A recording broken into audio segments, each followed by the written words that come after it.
Hi everyone, क्या हाल चाल? Welcome to NEET अड्डा 247। माय नेम इज नितेश जीवनानी और favourite chemistry educator and mentor.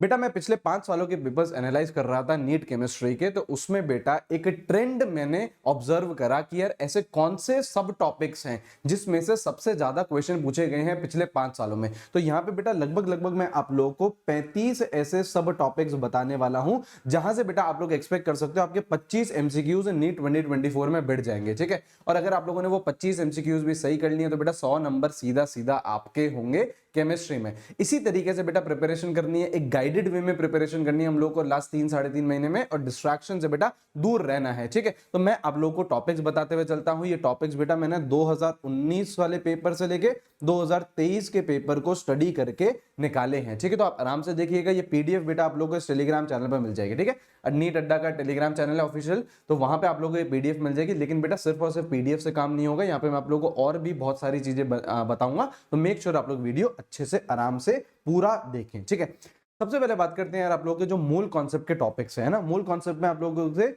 सबसे ज्यादा सवाल कहां से पूछे जाते हैं? एक स्टोशियोमेट्री से। अब स्टोशियोमेट्री बेटा मैंने लिख दिया तो इसके एप्लीकेशन भी यहाँ पे आ गए। जैसे आप देखोगे 2021 में परसेंटेज प्योरिटी से सवाल आ गया, तो वो किसका था? स्टोशियोमेट्री का ही सवाल था। एज वेल एज बेटा कैलकुलेशन ऑफ मोल, 3 फॉर्मूले होते हैं मोल निकालने के, और उसके जितने भी क्वेश्चंस होते हैं कि यार मैक्सिमम नंबर ऑफ मॉलिक्यूल्स बता दो, मैक्सिमम एटम्स बता दो, इलेक्ट्रॉन्स बता दो, वो सारे इक्वेशंस आप लोगों के पूछे जाते हैं। ठीक है, नेक्स्ट अगर हम लोग बात करें एटॉमिक स्ट्रक्चर की, तो बेटा बोहर मॉडल से आप लोग सवाल एक्सपेक्ट कर सकते हो, as well as quantum numbers. बेहद बेहद इंपॉर्टेंट है। क्वांटम नंबर से तो सीधा सीधा एक सवाल आप लोगों के आ सकता है नीट के एग्जामिनेशन में। ठीक है, अब यहाँ पे देखिए पीरियोडिक टेबल की अगर हम लोग बात करें तो बेटा आयनिक रेडियस से भर भर के सवाल पूछे जा चुके हैं प्रीवियस ईयर्स में। और आयनाइजेशन एनर्जीज, आयनाइजेशन एनर्जी का ट्रेंड आपको पता होना चाहिए। और जो एक्सेप्शन है, जो पीरियड 1 में सॉरी पीरियड 2 में जो हम लोग आयनाइजेशन एनर्जी लिखते हैं, राइट, तो उसमें जो एक्सेप्शंस होते हैं बेरिलियम बोरॉन का, उसमें एक्सेप्शन आता है नाइट्रोजन ऑक्सीजन का, वो चीजें आपको पता होनी चाहिए, एज वेल एज उसके रीजंस भी पता होने चाहिए। ठीक है,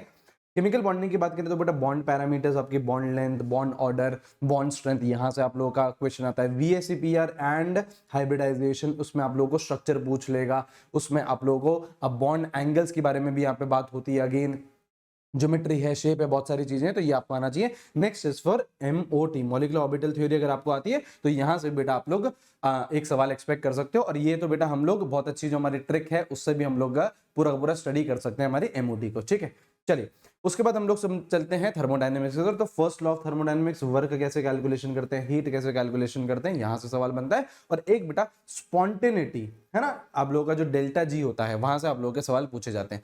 उसके बाद बात करें इक्विलिब्रियम की, तो इक्विलिब्रियम बेटा जो केमिकल इक्विलिब्रियम है वहां पे जो सबसे इंपॉर्टेंट टॉपिक हो जाता है वो हो जाता है बेटा ली चैटले प्रिंसिपल, बेहद इंपॉर्टेंट टॉपिक। और जब हम लोग आयनिक इक्विलिब्रियम की तरफ चलते हैं तो बेटा आयनिक इक्विलिब्रियम में पीएच की कैलकुलेशन है।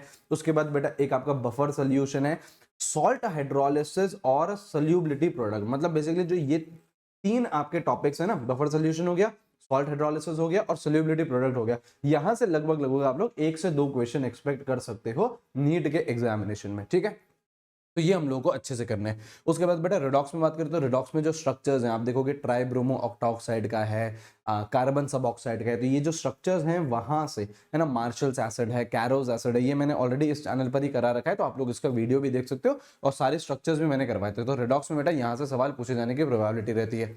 फिर बेटा अगर हम लोग 12th की फिजिकल केमिस्ट्री की तरफ चलें तो बेटा राउल्ट्स लॉ के बेटा दोनों केसेस, वॉलेटाइल सल्यूट के साथ भी, नॉन वॉलेटाइल सल्यूट के साथ भी उनके, और ग्राफ्स भी। ठीक है, वहां से आप लोगों का सवाल आता है। फिर अगर हम बात करें तो बेटा कॉलिगेटिव प्रॉपर्टीज और वेंट ऑफ फैक्टर, वैसे तो बेटा ये 2 अलग अलग टॉपिक्स हैं, लेकिन इनका जो सवाल आता है वो कंबाइन करके ही आता है।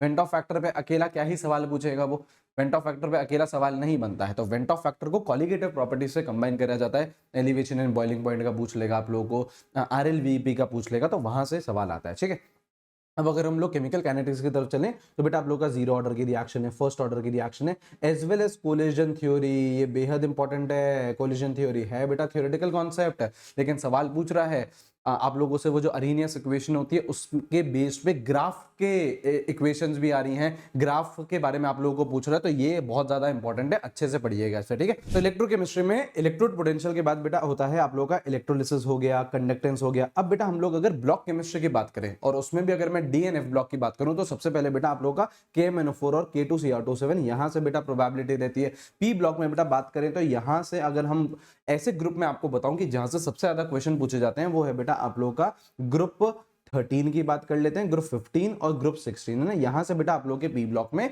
सबसे ज्यादा सवाल पूछे गए हैं पिछले 5 सालों में, ठीक है। अब अगर हम लोग बेटा कोऑर्डिनेशन कंपाउंड की तरफ चले तो IUPAC हो गया, उसका क्रिस्टल फील्ड थ्योरी हो गई, वैलेंस बॉन्ड थ्योरी हो गई। ये जो तीनों चीजें मैंने लिखी है बेटा ये आपके कोऑर्डिनेशन कंपाउंड के रिस्पेक्ट में लिखी है। अब बेटा ऑर्गेनिक की तरफ चलते हैं और आपको पता है बेटा ऑर्गेनिक हम लोग इस चैनल पर स्टार्ट कर चुके हैं। IUPAC बेटा कंप्लीट हो चुका है, आइसोमेरिज्म भी कंप्लीट हो चुका है और कल मॉर्निंग में 10 बजे हमारा GOC का लेक्चर है, बहुत शानदार बहुत बड़ा लेक्चर होने वाला है, वो सभी बच्चों को लाइव अटेंड कर रहा है, उसके बारे में भी मैं आपको अभी इन्फॉर्मेशन देता हूं, ठीक है। तो ये देखिए IUPAC ऑर्गेनिक बेटा आप लोगों को बहुत अच्छे से आना चाहिए, अगर नहीं आता है तो देख लो भाई, अभी करवाया है, 3-4 दिन पहले ही करवाया है, वो सेशन जाके देखिए, ठीक है।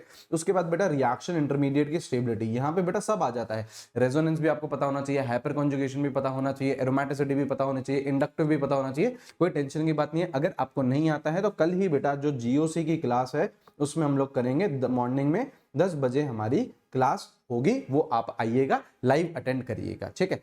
फिर बेटा आप लोग इलेक्ट्रोफिलिक एडिशन रिएक्शन होती हैं जो आपके एल्कीन्स एल्काइंस रिएक्शन दिखाते हैं। फिर आपके जो इलेक्ट्रोफिलिक एरोमेटिक सब्स्टिट्यूशन होता है ना, अब ये क्लास है रिएक्शन की, इलेक्ट्रोफिलिक एरोमेटिक सब्स्टिट्यूशन। ये पढ़ते तो बेटा हम लोग हाइड्रोकार्बन्स में जब मैं आपको बेंजीन के बारे में पढ़ाऊंगा तब पढ़ाता हूं, ठीक है। वैसे बेटा ये हर चैप्टर में काम आती है, हेलो एल्केन्स में भी आप लोगों को दिखेगी, alcohol phenol ether aldehyde ketones carboxylic acid सब जगह दिखेगी, ठीक है।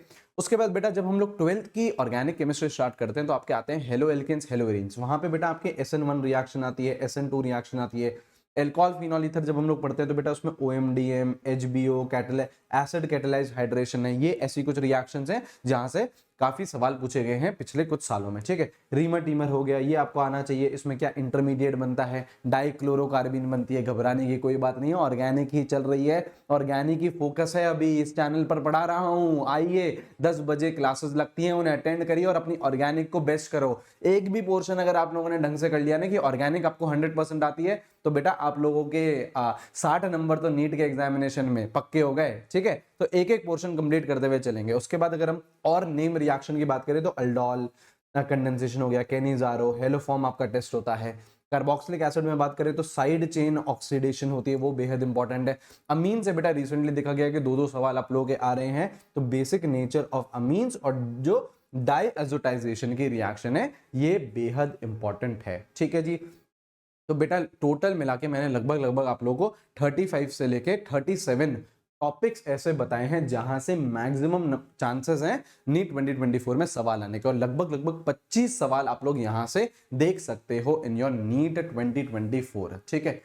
एनालिसिस बेटा जो करा है वो पिछले 5 सालों के बेसिस पे करा है, आप लोग अच्छी तरीके से पढ़िए। ये जो आपकी PDF है वो बेटा मैं टेलीग्राम चैनल पर आप लोगों को अपलोड करवा दूंगा, इसे आप लोग ज्वाइन करके देखिए, ठीक है। बाकी बेटा GOC का लेक्चर है कल मॉर्निंग में 10 बजे मिल रहे हैं, शानदार सी क्लास होने वाली है। मैंने बेटा अपनी तरफ से पूरे नोट्स बना लिए हैं, मैं बहुत सारी चीजें आप लोगों को कल पढ़ाने वाला हूँ, बहुत अमेजिंग सेशन होने वाला है, ठीक है। तो ये जरूर अटेंड करना, इसका लिंक भी बेटा मैं कमेंट में डलवा देता हूं, उस पर जाइए, लाइक मारिए, अटेंडेंस लगाइए अपनी, और जो प्रिपरेशन है उसको और भी शानदार करिए, ठीक है। चलिए अच्छे से पढ़ते रहिए, कोई भी और चीज की रिक्वायरमेंट है बेटा कमेंट सेक्शन आप लोगों का है, चैनल आप लोगों का है, टीम बेटा आप लोगों की है, ठीक है। जो भी चीज चाहिए मुझे जरूर बताइएगा कमेंट में, वो चीज आप लोगों को बिल्कुल मिल जाएगी, ठीक है। चलिए अच्छे से पढ़िए, take care, have a great day, see you guys, bye bye.